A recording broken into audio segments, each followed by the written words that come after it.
Hello friends, आगे का question करते हैं। अब 31 नंबर का क्वेश्चन है ये। किसी संख्या को 13 से गुणा करने पर प्राप्त गुणनफल का प्रत्येक अंक 5 है। ऐसी छोटी से छोटी संख्या क्या है? 13 से गुणा करने पर प्राप्त गुणनफल का प्रत्येक अंक 5 है। ऐसी छोटी से छोटी संख्या क्या है? देखो, ऑप्शन से पता चलता है कि संख्या 5 अंकों की है। संख्या 5 अंकों की है। 1 2 3 4 5, 1 2 3 4 5, 1 2 3 4 5, 1 2 3 4 5। 5 पता लग रहा है कि 5 है। अच्छा जी, और 5 ये है, प्रत्येक अंक 5 है, तो 5 के 5 बार 5 अंक लिख लेंगे।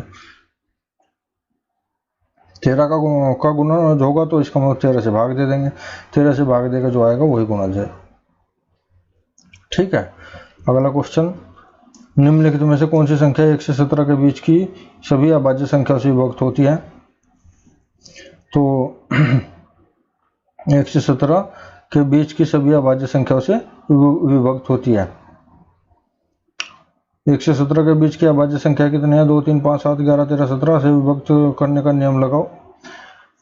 ऑप्शन से देखो, इतने और इतने 2 से विभक्त नहीं होगी क्योंकि इनके इकाई अंक क्या है?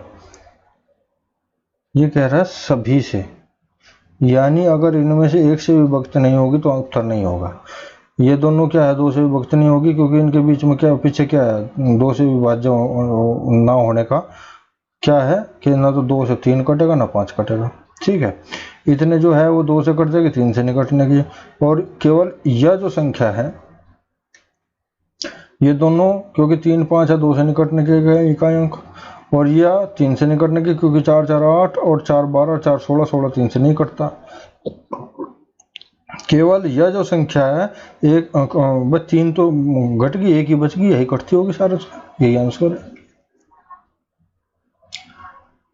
अगला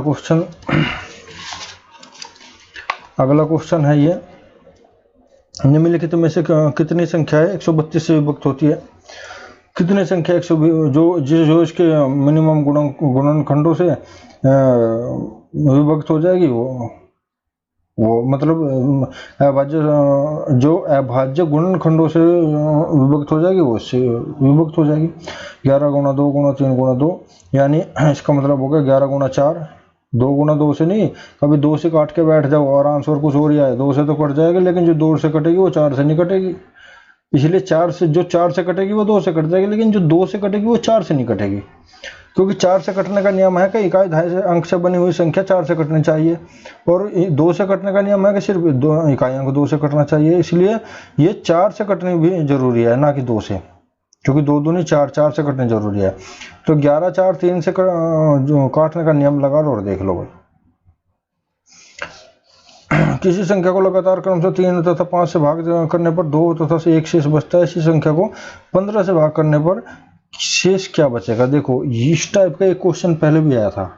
उसमें शुरू में संख्या नहीं दी थी, फिर शेषफल दे दिया था, फिर संख्या दे दी थी, शेषफल नहीं दिया था। लेकिन इसमें शेषफल कितने हैं?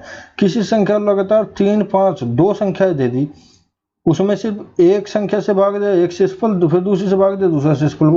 2 एक संख्या एक शेषफल पूछ रहा था। इसमें क्या है? 2 संख्या 2 शेषफल है। ठीक है, और 15 से भाग दे तो शेषफल क्या होगा? तो इसे निकालने का तरीका ये होता है, संख्या इधर लिखो, शेषफल इधर लिखो। 3 से काटने पर 2 शेष बचता है, 5 से काटने पर 1 शेष बचता है। तो 3 2 5 1, और बीच में 1 अपने पास से लिख लिया आप। अब क्या करेंगे? 5 एकम 5, और ये एक इसमें जोड़ देंगे 6, और 36 18, और ये 2 इसमें जोड़ देंगे 20। तो संख्या 20 होगी।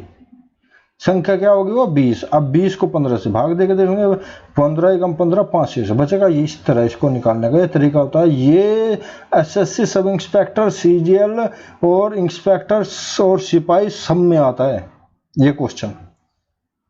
इतना इंपॉर्टेंट है, मैं आपको बता दूं।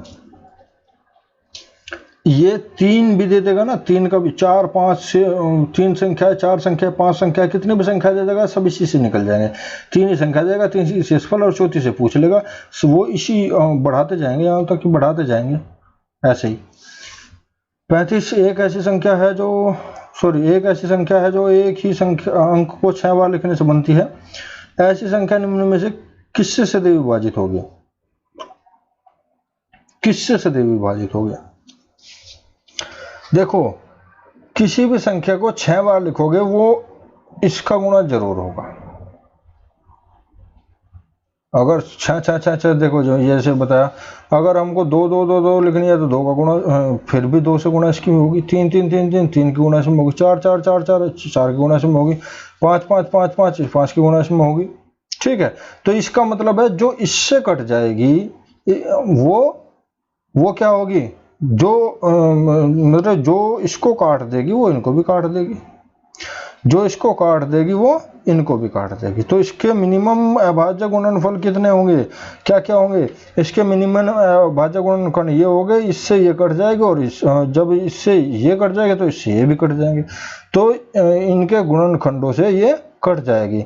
तो इसी पर इसलिए 7 11 13 7 11 13 इन सभी से कट जाएगी।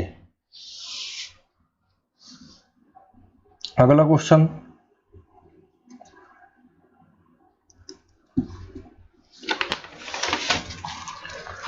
6 से विभक्त होने वाली 3 अंक का कुल कितनी संख्या है?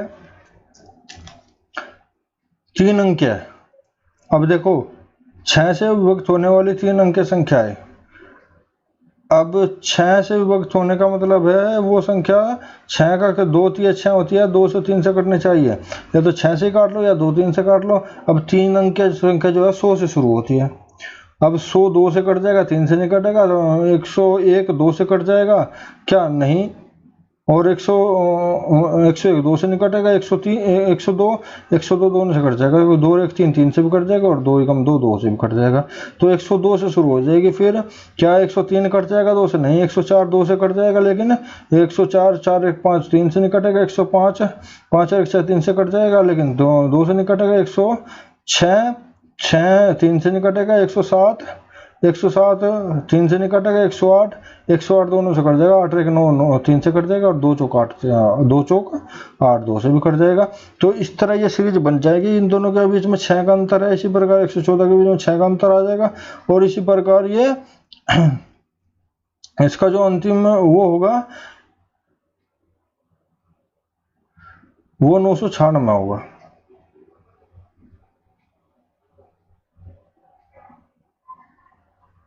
छह से विभक्त होने वाली 3 अंक कुल कितनी संख्या? क्योंकि देखो 996 क्यों लिखा है मैंने यहाँ, 996 इसलिए लिखा है कि 1000 जो है ये 4 अंक है।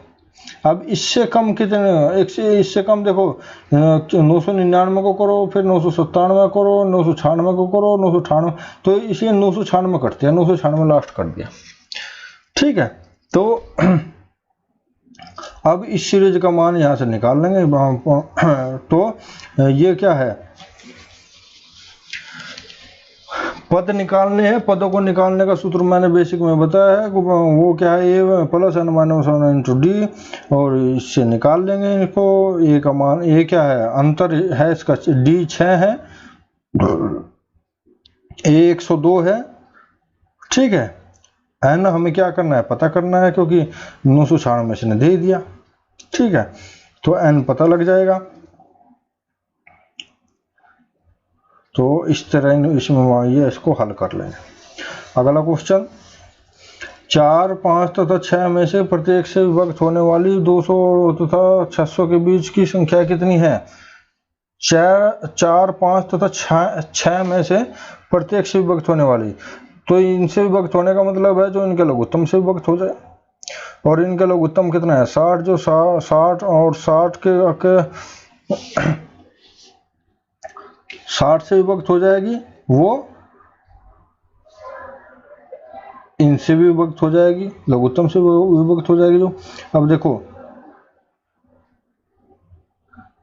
60 या 180 होता है, और 180 क्या है, 200 से कम है।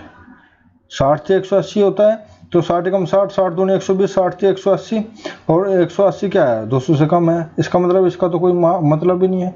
ये पूछ रहा है 200 से 260 के बीच, तो 60 चौके पे चलेगा, 60 चौका 240, 60 पंजे 300, और 60 छिका 7 8 9, तो ये जो संख्या है ये सारी कितनी, ये है जो 4 5 6 से कट जाएगी।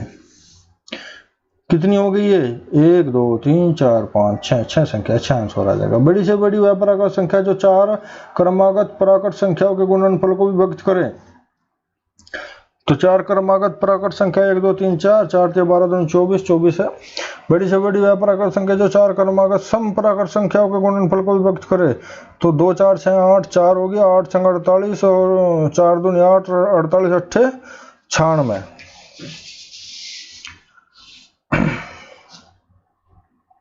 छाण में तो नहीं होता वो यार, कुछ और होता होगा, ये तो ज्यादा छोटा सा आ गया।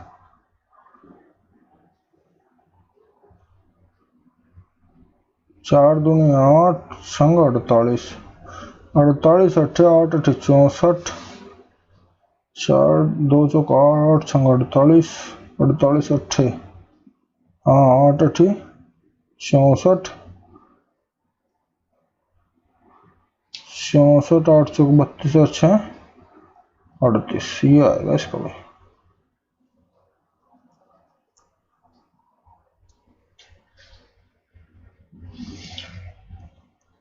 आगे चलते हैं। 40वां क्वेश्चन है ये। कितने 2 3 4 5 6 में से प्रत्येक से वक्त होने वाली छोटी से छोटी संख्या जो पूर्ण वर्ग है कौन सी है? जो पूर्ण वर्ग है, यानी इनसे मतलब इनके लघुत्तम से यानी 60 से विभक्त होने वाली जो पूर्ण वर्ग है। अब पूर्ण वर्ग 60 से पूर्ण वर्ग देखो 60, इनका लघुत्तम क्या हो गया 60 हो गया, ठीक है।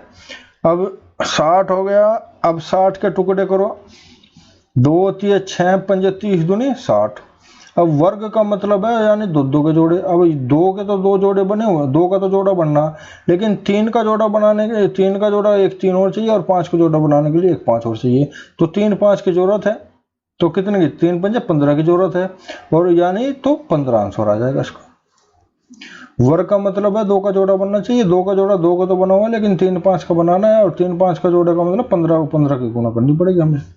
वह छोटी से छोटी संख्या जिसे 9 तथा 10 के वर्गों के योग में जोड़ने पर पूर्ण वर्ग प्राप्त होता है, कौन सी होगी?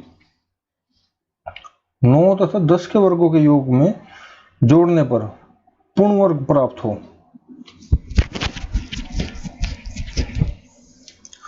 अच्छा, 9 वर्ग 81, 10 वर्ग 100, 181 हो गया, ठीक है,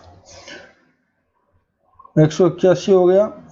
अब 181 जो है वो 13 वर्ग 169 होता है, 14 वर्ग 196 होता है, 196 बड़ा है 113 वर्ग 169 से छोटा है। तो अब देखो 14 वर्ग 196 के लगभग है, तो 196 में से 181 घटा देंगे, तो अगर इसमें हम 15 और जोड़ दें तो क्या होगा, 15 और जोड़ दें तो 196 हो जाएगा, तो 15 आंसर आ गया इसका, और ये पूर्ण वर्ग हो जाएगा। 42 इतने तकसीम कितना बराबर इतने हो जा। ये तो बड़ा सिंपल सा क्वेश्चन है, फिर भी मैंने देखो ये तकसीम में है तो इधर गुणा में चला जाएगा, इधर भाग में है तो इधर गुणा में, और जब ये इसके गुणा में चला जाएगा तो 11 क्या है इधर भाग में आ जाएगा। भाई ये इसके गुणा में है तो इसे हम इधर ही छोड़ देंगे और इसे इधर उठा के भाग में ले आओगे, तो इससे भाग दे देंगे तो ये आ जाएगा आंसर। 19.5 मीटर लंबे लोहे की छड़ में से समान लंबाई के कितने टुकड़े बनेंगे जबकि प्रत्येक टुकड़े की लंबाई इतने सेंटीमीटर हो? क्या पूछा? सेंटीमीटर हो, और ये मीटर में दे दिया। वो क्या होगी, यूनिट एक होनी चाहिए, इसे मीटर में बदल लेंगे। मीटर में बदलने के लिए एक मीटर में 100 सेंटीमीटर हो, ये मैं बार बार बता चुका, वीडियो देख लेना मेरी। 100 सेंटीमीटर हो तो इसमें 100 की गुणा कर देंगे, बटे 65 कर देंगे, और ये इसका 30 टुकड़े आ जाएंगे। 44वां क्वेश्चन है, यदि a प्लस 1/a बराबर 3 तो a स्क्वायर प्लस के 1/a स्क्वायर क्या होगा? ये मैं बता चुका हूं आपको, बेसिक में बता चुका हूं, और नहीं बताया तो फिर देख लो। अगर यहां प्लस तो इसको देखो, ये इसने हमें दे दिया, इसका वर्क करेंगे तो a square plus b square, इसको ए मान लो, इसका बी मान लो, a square plus b square plus के 2ab, ए से कट जाएगा, यहाँ पे 2 रह जाएगा, तो ए स्क्वायर प्लस के 1/a स्क्वायर क्या हो जाएगा? तो ए स्क्वायर प्लस के 1/a, देखो इसको a मान लिया, इसको b मान लिया, a square plus b square plus के 2ab, और इससे ये कट जाएगा, तो ए स्क्वायर प्लस के बी स्क्वायर बराबर क्या हो जाएगा, ये 3 वर्ग, वर्ग दोनों हो, इस साइड भी होगा, इस साइड भी होगा, दोनों तरफ करेंगे वर्ग, तो 3 वर्ग 9 हो जाएगा। तो ये हो जाएगा ए स्क्वायर प्लस 1/a स्क्वायर बराबर 2, इधर जाके घट जाएगा, 7 रह जाएगा। तो इसीलिए मैंने किया है, अगर दोनों तरफ प्लस हो तो क्या करेंगे, इसके वर्ग में से 2 घटा देंगे। अगर एक तरफ माइनस हो, माइनस का मान दिया हो और पूछा प्लस हो, तो क्या करेंगे, 3 के वर्ग में 2 जोड़ देते हैं। क्यों जोड़ देंगे, इसलिए जोड़ देंगे क्योंकि जब इसका वर्ग करेंगे तो इसको ए इसको बी मानेंगे, तो a square plus b square minus के 2ab कट जाएगा, ये -2 इधर माइनस में, इधर जाएगा प्लस में हो जाएगा, इसलिए 11 हो जाता। तो ये इसका लॉजिक क्या हो गया, बार बार ना ये चीजें लिखनी पड़े। अगर 2 प्लस ही दिया है और प्लस ही पूछा है तो वर्ग करके 2 घटा देंगे, और माइनस दिया है और प्लस पूछा है तो वर्ग करके 2 जोड़ देंगे। ये सीधा याद रखो। एक इसी पे बेस्ड क्यूब का आता है। ये क्वेश्चन तो मैं SSC 85 और ये आपको ITI पाई सब में आता है। ये a प्लस 1/a 3, तो a की क्यूब प्लस 1/a की क्यूब पूछ लेगा। पहली बार a square plus 1/a square पूछा था, अब की बार क्यूब पूछ लेगा। तो जब क्यूब पूछेगा तो क्या करेंगे, देखो प्लस दिया है, प्लस पूछा है, तो घन में से इसका 3 गुना घटा देंगे। अगर प्लस दे, प्लस पूछे तो घन में से 3 गुना घटा देंगे। 3 गुना 27 में से 9 घटा देंगे तो 18 आ जाएगा।